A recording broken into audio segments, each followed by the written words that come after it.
स्वागत आहे तुमचं आमच्या चॅनलवर. माझं नाव रिया आहे. कॉलेज संपल्यानंतर मी एका मोठ्या डिपार्टमेंटल स्टोअरमध्ये सेल्स गर्ल म्हणून कामाला लागले. तिथे मला चांगला पगार मिळायचा आणि माझा पीएफही जमा होत होता. मला खूप आनंद होता की मला इतक्या लवकर एक चांगली नोकरी मिळाली. माझे दिवस मजेत, हसत खेळत जायचे. तिथे मला नवीन मित्रमैत्रिणी मिळाले आणि आमचे मॅनेजरही खूप समजूतदार होते. सगळं कसं मोकळ्या वातावरणात चालायचं. मी तिथे 1 वर्ष खूप आनंदाने काम केलं, पण नंतर अचानक लॉकडाऊन लागला. लॉकडाऊनमुळे मी घरीच अडकले. कधी चांगले, कधी खराब असे दिवस गेले. लॉकडाऊन संपल्यानंतर माझ्या घरच्यांनी मला सांगितलं, आता तू नोकरी सोड आणि घरीच राहा, आम्ही तुझं लग्न ठरवू. माझी एक लहान बहीण आहे आणि आम्ही दोघेच बहिणी आहोत. पण मला वाटलं माझं वय फक्त 19 आहे, इतक्या लवकर लग्न करणं मला योग्य वाटलं नाही. म्हणून मी मम्मीला सांगितलं, मम्मी मला माझी नोकरी खूप आवडते, मी पुन्हा कामाला जाईन. मम्मी म्हणाल्या, ठीक आहे, पण आम्ही तुझ्यासाठी मुलं बघत राहू.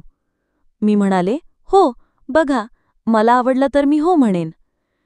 मी पुन्हा स्टोअरमध्ये गेले, पण तिथे मला सांगण्यात आलं की आता इथे जागा नाही, आमच्या दुसऱ्या शाखेत जा. ती शाखा माझ्या घरापासून खूप लांब होती.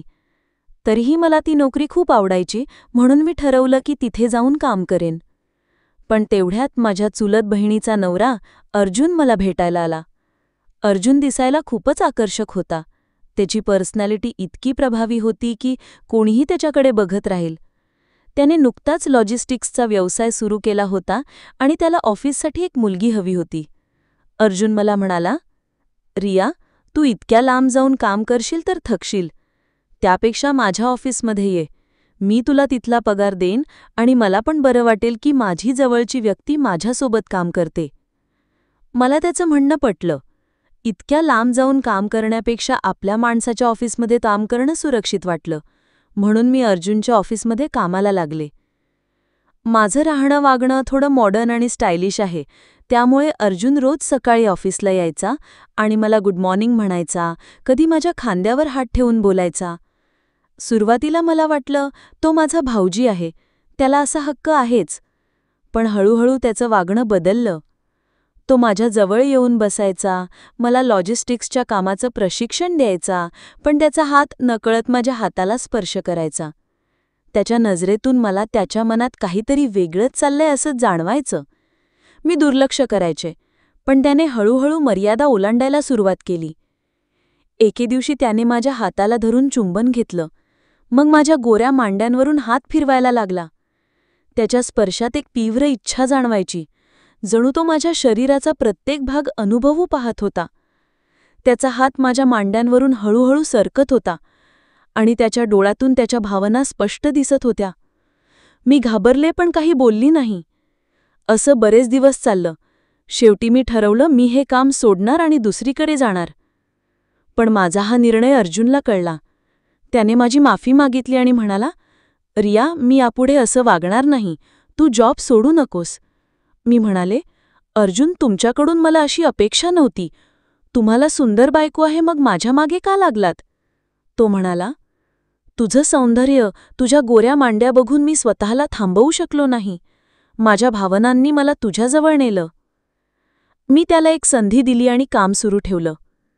काही दिवस सगळं ठीक चाललं. अर्जुन सकाळी यायचा, नमस्ते करायचा आणि आपलं काम बघायचा. मला वाटलं आता तो सुधारला आहे. पण माझा वाढदिवस जवळ आला, 26 जून. त्या दिवशी मी 19 वर्ष संपवून 20व्या वर्षात पाऊल ठेवणार होते. अर्जुनला हे कळालं आणि सकाळी तो माझ्यासाठी एक कॅडबरी सिल्क चॉकलेट घेऊन आला. त्याने स्वतः मला चॉकलेट खाऊ घातलं आणि म्हणाला, हॅपी बर्थडे रिया. मी त्याला थँक्यू म्हटलं. तो म्हणाला, आज आपण तुझा वाढदिवस साजरा करू. चल गाडीत बस, तुझ्यासाठी सरप्राईज आहे. त्याने मला मॉलमध्ये नेलं, माझ्या आवडीचे 3-4 ड्रेस घेतले, मग मला बर्गर आणि कोल्ड्रिंक खायला घेऊन गेला. त्यानंतर त्याने सिनेमाची 2 कॉर्नर सीटची तिकीटं काढली आणि मला थिएटरमध्ये नेलं. थिएटरमध्ये अंधारात सिनेमा सुरू असताना अर्जुनने पुन्हा मर्यादा ओलांडली. त्याचा हात माझ्या मांड्यांवरून फिरत होता, माझ्या कमरेला स्पर्श करत होता. त्याच्या बोटांनी माझ्या गोऱ्या मांड्यांना कुरवाळलं, माझ्या मानेला चुंबन घेतलं. त्याचा प्रत्येक स्पर्श तीव्र आणि उत्तम होता. जणू तो माझ्या शरीराचा प्रत्येक भाग अनुभवू पाहत होता. माझ्या अंगावर शहारा आला. त्या क्षणी मीही भान हरपले. त्याच्या स्पर्शाने माझ्या मनातही एक वेगळीच उभळ आली. मी त्याला साथ देऊ लागले. त्याने मला जवळ ओढलं, माझ्या कमरेला, मांड्यांना, मानेला कुरवाळत राहिला.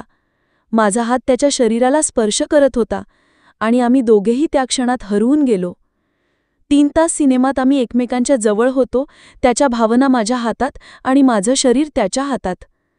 पण सिनेमा संपला, लाईट्स लागल्या आणि मी भानावर आले. माझी अवस्था बघून मला स्वतःचीच लाज वाटली. मी माझ्यावर नियंत्रण ठेवू शकले नव्हते. संतापाने आणि लाजेने मी थेट अर्जुनच्या गालावर 2 थप्पड मारल्या. तो गालाला हात लावून माझ्याकडे बघत राहिला. मी म्हणाले, "अर्जुन, तुम्ही कधीच सुधारणार नाही. मी तुमच्यावर विश्वास ठेवला, पण तुम्ही माझं आयुष्य उद्ध्वस्त केलंत." रडतच मी थिएटरमधून बाहेर पडले, रिक्षा पकडली आणि माझ्या बहिणीकडे गेले. मी तिला सगळं सांगितलं. ती मला थेट पोलीस स्टेशनला घेऊन गेली आणि स्वतःच्या नवऱ्याविरुद्ध तक्रार नोंदवली. पोलिसांनी अर्जुनला चांगलाच चोप दिला आणि त्याला तुरुंगात टाकलं. मित्रांनो, असे भाऊजी नसलेलेच बरे. त्याने माझ्यासोबत चुलत भाऊजीसारखा व्यवहार केला. ही मनाला हलवून टाकणारी कथा तुम्हाला आवडली असेल तर लाईक करा आणि आमच्या चॅनलला सबस्क्राईब करा. धन्यवाद.